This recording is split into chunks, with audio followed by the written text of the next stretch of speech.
नमस्कार प्यारे साथियों, कैसे हैं आप लोग। वर्तमान समय में जब ये प्रश्न पूछा जाता है कि भाई सबसे अच्छी नौकरी कौन सी है, तो जवाब मिलता है कि सरकारी शिक्षक की नौकरी सबसे अच्छी है।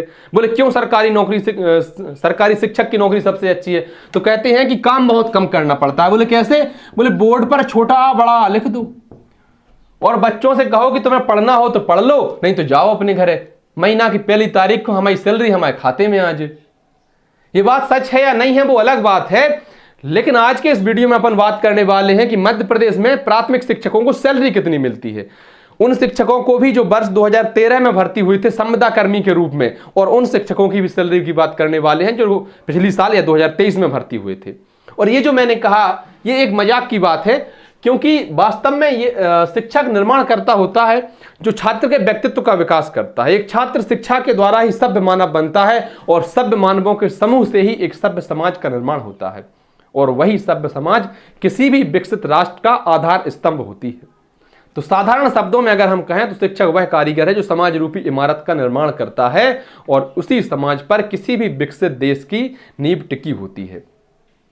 अब हम बात करते हैं, आगे बढ़ते हैं और सैलरी के बारे में कि भाई साहब जिनकी भर्ती वर्ष 2013 में हुई थी। कब हुई थी भर्ती? वर्ष 2013 में मध्य प्रदेश में प्राथमिक शिक्षक के रूप में जिन लोगों की भर्ती हुई थी उनको वर्तमान में कितनी सैलरी मिल रही है? क्योंकि आप जानते हैं कि उस समय उनको सैलरी मिलती थी सिर्फ 5,000 रुपए। जब ये नियुक्त हुए थे तो संविदा कर्मी थे, सम्मिलीय नहीं थे, परमानेंट नहीं थे। 5,000 रुपए इनको सैलरी मिलती थी और ये सिलसिला 3 साल तक चलता रहा। 3 साल बाद जब ये नियमित हुए और उसके बाद इनकी सैलरी, प्रॉपर सैलरी मिलना शुरू हुई। तो 5,000 से इन्होंने शुरुआत की थी। वर्तमान में ये कहां पहुंचे हैं? अब चलिए इनकी सैलरी जानने की कोशिश करते हैं। तो सबसे पहले यहां देखते हैं इनकी पेमेंट, भाई आय कितनी है,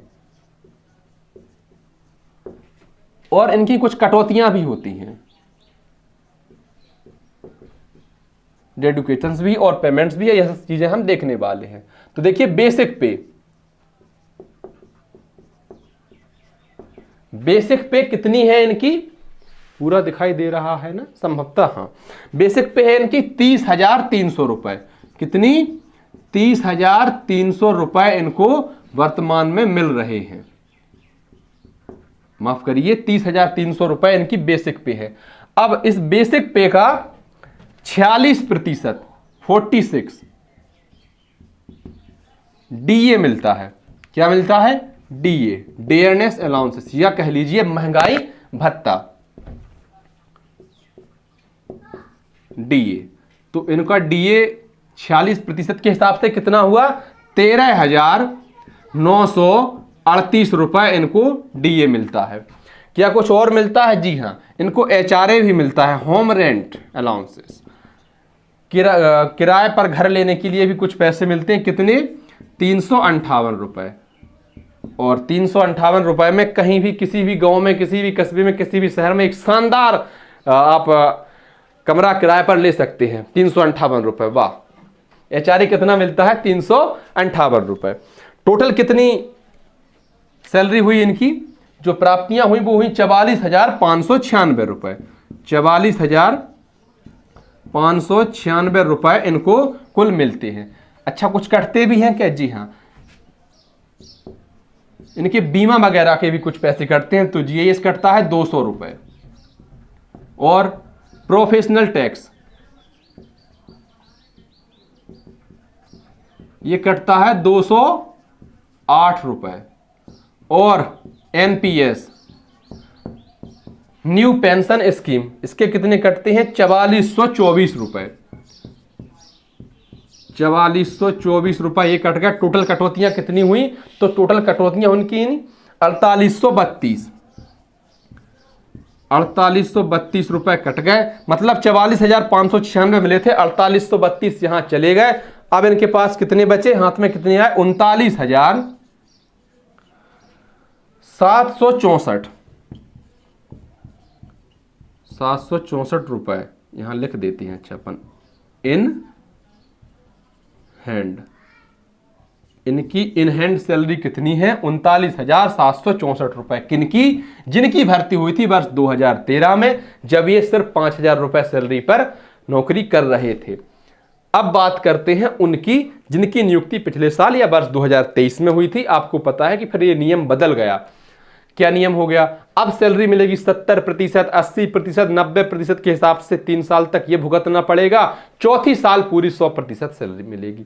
तो इस नियम के हिसाब से देखते हैं कि इनकी सैलरी कितनी है जिनकी नियुक्ति वर्ष 2023 में हुई। वर्ष 2023 में जिनकी नियुक्ति हुई उनका बेसिक पे कितना है? अच्छा, अब यहां ब्लू से लिख देते हैं बेसिक पे। इनका बेसिक पे है 25,300 रुपए। 25,300 रुपए पर इनको मिलता है सिर्फ 70%। क्यों? क्योंकि ये पहली साल में है, नौकरी की पहली साल में, इसलिए इनको बेसिक पे का 70% मिलता है। तो कितना मिलता है इनको बेसिक पे? जो ओरिजिनल बेसिक पे है वो है 17,710 रुपए। अब यहां आ जाते हैं, कितना? 17,710 रुपए इनको ओरिजिनल बेसिक पे मिलता है। इसका 46% डीए, डीए तो बराबर ही है, 46% डीए मिलता है। तो डीए कितना हुआ इनका?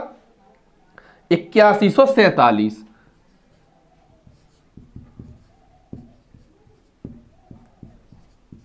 8147 रुपए हुआ इनका महंगाई भत्ता। एचआरए इनको भी मिलता है भैया।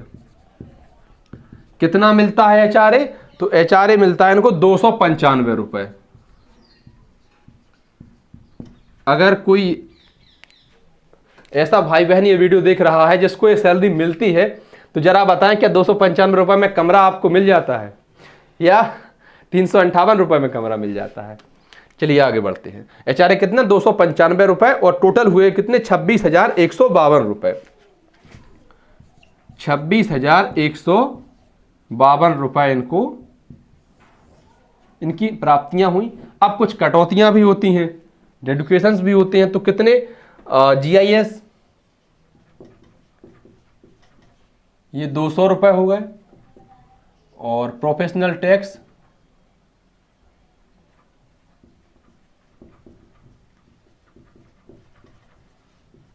208 रुपए। न्यू पेंशन स्कीम के तहत इनके कटते हैं कितने?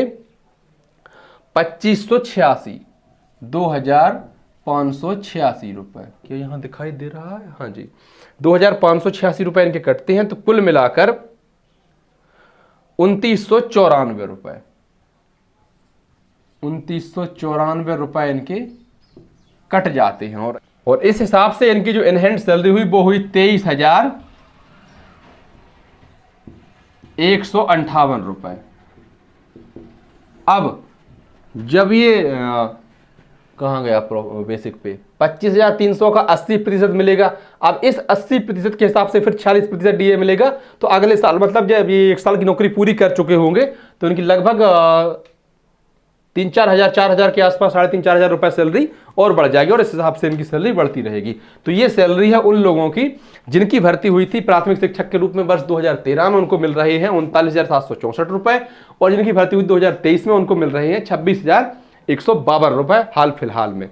बाकी आपकी इस बारे में क्या राय है? आप इसके बारे में क्या सोचते हैं? कमेंट बॉक्स आपके लिए हमेशा खुला हुआ है, कमेंट कीजिए, इस पर अपन चर्चा करेंगे। धन्यवाद प्यारे साथियों। वीडियो आपको अच्छी लगी हो, जानकारी आपको पसंद आई हो तो वीडियो को लाइक कर दें, अपने अन्य साथियों तक साझा कर दें। चैनल पर नए हैं तो हाथ जोड़कर निवेदन है अपने चैनल को भी सब्सक्राइब कर दें। बहुत बहुत आभार।